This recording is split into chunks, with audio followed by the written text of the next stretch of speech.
नमस्कार, मैं शिवानी ठाकुर और आप देख रहे हैं इंडिया रिपोर्ट। आइए शुरुआत करते हैं आज की फटाफट खबरों की। गाजियाबाद थाना इंदिरापुरम क्षेत्र के ग्राम कनावनी में झुग्गियों में आग लग गई। आग लगने से किसी की हताहत होने की खबर नहीं आई है। मौके पर फायर ब्रिगेड की गाड़ियां पहुंच गई और आग पर काबू पाया।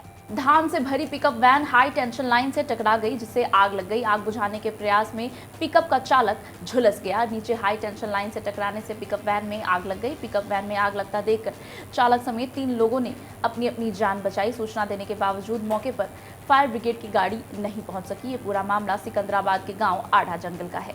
योगी सरकार छात्रों और युवाओं को स्मार्टफोन और टैबलेट के जरिए अपने विकास की गाथा भी बताएगी। अगले महीने से फ्री मिलने वाले इन स्मार्टफोन और टैबलेट से लाखों छात्र अपनी पढ़ाई तो कर ही सकेंगे, साथ ही उन्हें विकास से जुड़ी अलग अलग विभागों की योजनाएं भी बताई जाएंगी।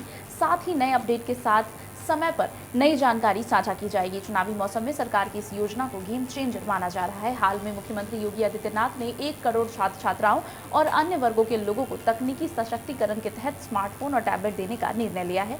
छात्र इससे अपनी पढ़ाई ऑनलाइन कर सकेंगे। अब सरकार ने सरकारी योजनाओं की जानकारी इन गैजेट पर उपलब्ध कराने का जिम्मा सूचना विभाग को सौंपा है।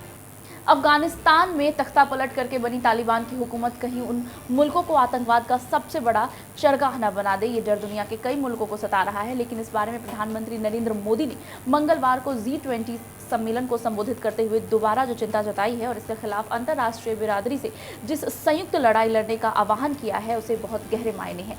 वो इसलिए कि तालिबानी लड़ाकों का सबसे बड़ा आका पाकिस्तान है, जिसने उन्हें आतंक फैलाने से जुड़ी हर नई तकनीक की ट्रेनिंग दी है और अब इसका इस्तेमाल भारत की सरजमी पर करना चाहते हैं, या कह सकते हैं कि उन्होंने इनकी शुरुआत भी कर दी है। भारत ने उपराष्ट्रपति वेंकैया नायडू के अरुणाचल प्रदेश यात्रा पर चीन की आपत्ति को अस्वीकार करते हुए उसकी निंदा की है। ज्ञात हो कि चीन भारतीय नेताओं के अरुणाचल प्रदेश के दौरे पर यह कहते हुए आपत्ति जता रहा है कि यह दक्षिण तिब्बत का हिस्सा है। बुधवार को जारी एक बयान में विदेश मंत्रालय के प्रवक्ता अंदिराम बगाची ने चीन द्वारा की गई टिप्पणियों की कड़े शब्दों में निंदा की और कहा कि हम चीनी आधिकारिक प्रवक्ता की टिप्पणियों के बारे में जानते हैं और उन्हें अस्वीकार करते हैं। जवाब में भारतीय विदेश मंत्रालय के प्रवक्ता ने कहा कि अरुणाचल प्रदेश भारत का अभिन्न और अविभाज्य हिस्सा है। भारत के नेतागण देश के अन्य राज्यों की तरह अरुणाचल प्रदेश का भी नियमित रूप से दौरा करते हैं।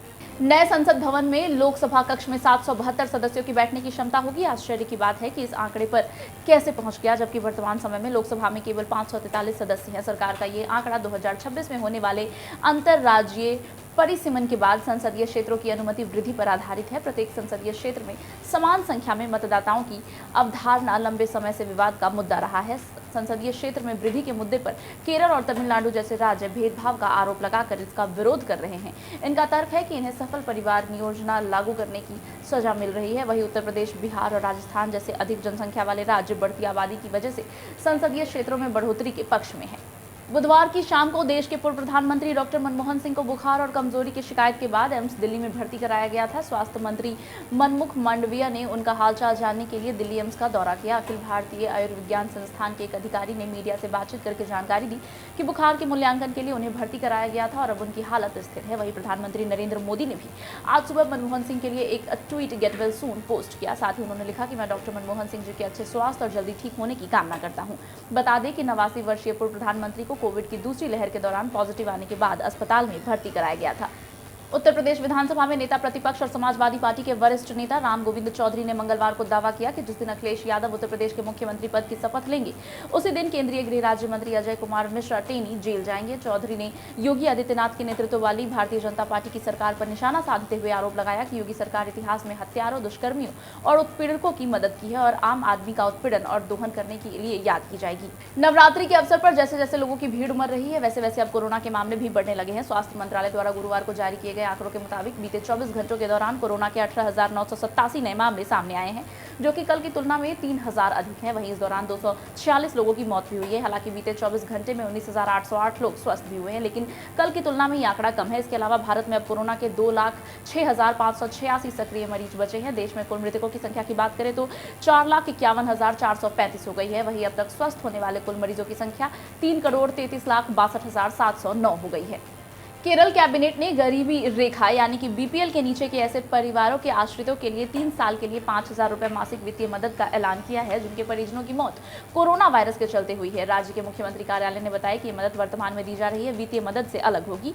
आश्रितों को सोशल वेलफेयर फंड या अन्य पेंशन फंड की उपलब्धता उन्हें इसके लिए अपात्र नहीं बनाएगी। इसका लाभ उन परिवारों को मिलेगा जो राज्य में हो रहे फिर भले के लिए व्यक्ति की मौत राज्य के अंदर या बाहर, देश के बाहर हुई है। फटाफट बुलेटिन में मेरे साथ फिलहाल इतना ही। चैनल के लेटेस्ट अपडेट के लिए बने रहिए मेरे साथ और देखते रहिए इंडिया रिपोर्ट।